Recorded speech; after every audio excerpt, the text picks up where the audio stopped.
In the 1980s, the broadcast drought was halted as a new voice arrived in the capital city. Mike Allegre came to the Mid-Willamette Valley from Central Oregon in 1986 and began to reestablish broadcast sports coverage for prep football and basketball, along with playoff baseball coverage. Well, when I came here, I had no idea exactly what was needed until I got here. And then it was realized by talking with Mark Gilman that, hey, we need to develop something that's non-existent or hasn't been around for a while. So we started doing a game of the week, and we started with Salem Academy and McNary, and then just branched out to a real game of the week, trying to do the best game of the night. But we started out with McNary because the station was in Kaiser. As the station's new news reporter and anchor with Gilman and as a disc jockey, Allegre also covered sports happenings in the area.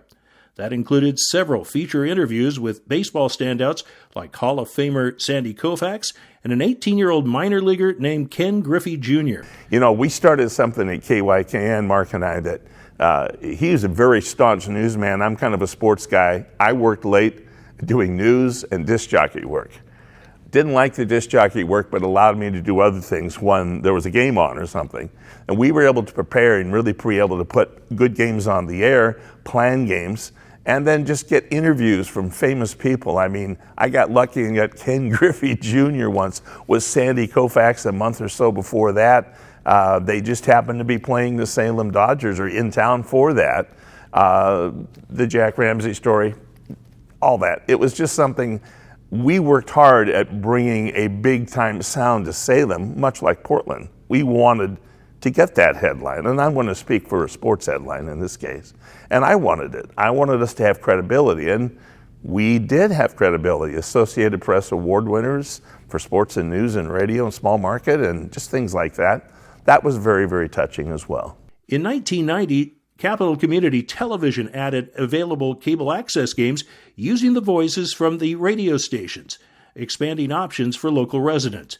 Well, Mark Gilman and I split away from one station and became two different broadcast entities at KBZY and then KCCS. We found CCTV wanted to just plug into the audio of our broadcast and then use this with the stand-up with John Piper to begin the game. And then we just do the play-by-play and add to the video. Now, granted, the play-by-play was intended for a radio listener, so you got a whole lot more information. But it was just a blast to watch what Alan and everyone on that team, Ken and that whole bunch, would turn that every year. They would made it better and better and better because they got better equipment. The first female to ever play college football at any level and score in a game was right here in Salem when Liz Heaston, a soccer player, was called up, and we had two hurt kickers who couldn't kick. Liz could boot it, and we watched her practice, and she was very steady, and she left the soccer game, came in, put on her uniform.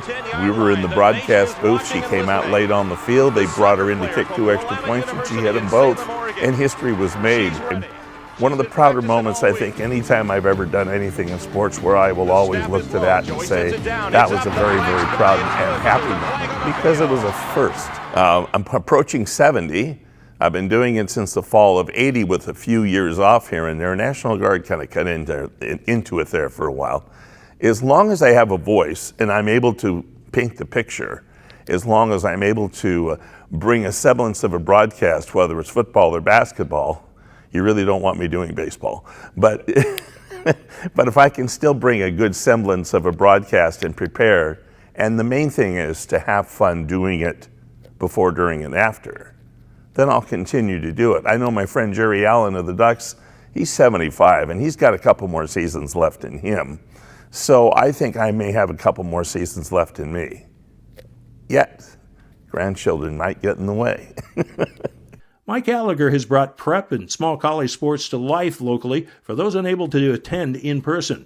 For student athletes, he has made their plays and performances a bigger deal, a bit more big time, a lot more special.